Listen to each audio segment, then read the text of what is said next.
Welcome to my miniature studio cum garage, and I'm still working on the flagstones of the Tudor merchant's house, but I have been doing the finishing off touches to it.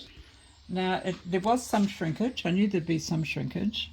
You can see how it's cracked some of these tiles, but it's not a big issue because it did it with this too.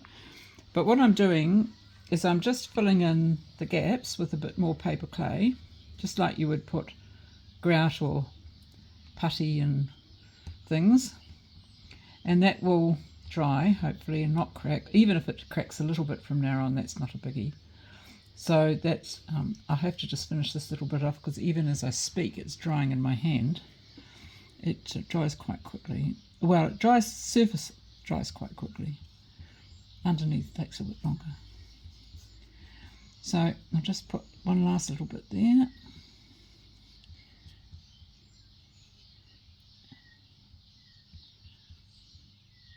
Okay, and I think that that's going to be okay for the kitchen. A little bit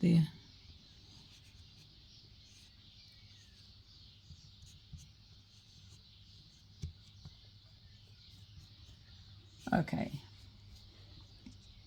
And so I'll just go over this later with a little bit more. That's still wet because I've only just put that in there. I did find my little tool for texturing, which is quite good.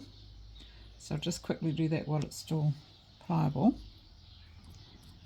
Very easy to do that. See, that's dried already because it was last night's. I only just put these in today. Had to take my husband off for lunch so I could go to the place where I buy my paper clay. I'm sure he didn't mind being taken to lunch.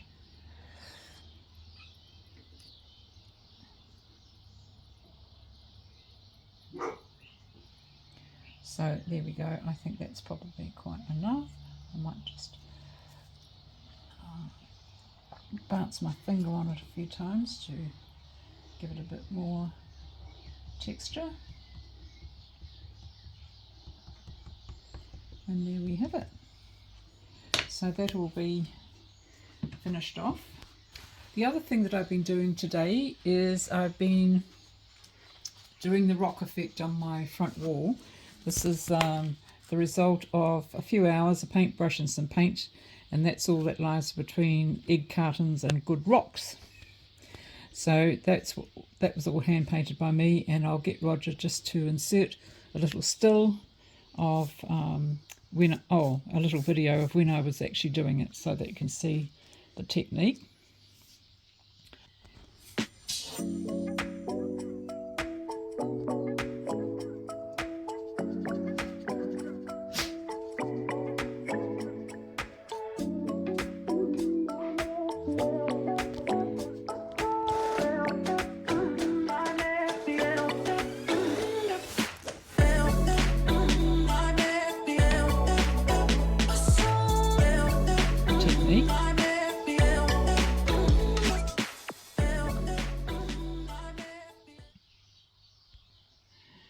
So the next thing I'll do for this before I go onto the door is that I'm going to put a window frame in here that my black window 3D printed ones will fit into, and that will also square up this space and strengthen it, because all the way along here I've got to keep thinking in my mind it's got to stand up and it's got to be able to be quite strong.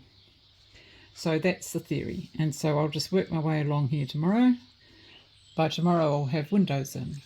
Then I'll do a door, and then I have my little piece across the door, which I'm thinking I might put a sign on that.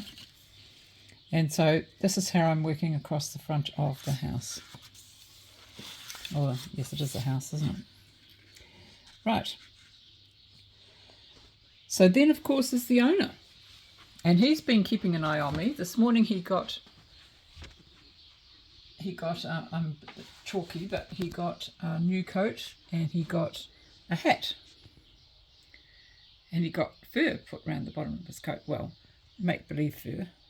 And remember that other paisley material, I've actually used it to line a little bit of his jacket and his sleeves, although you don't see it so much on the sleeves. But they used to have these amazing sleeves that came down, a bit like the Japanese robe ones, that they used to also use as pockets because they just slipped things in here. So he's ready to oversee the job. Really pleased with him. So tomorrow I'll be back on the building site and getting messy, but no, hopefully not too messy this time. I've done all the really messy stuff, and I shall see you then.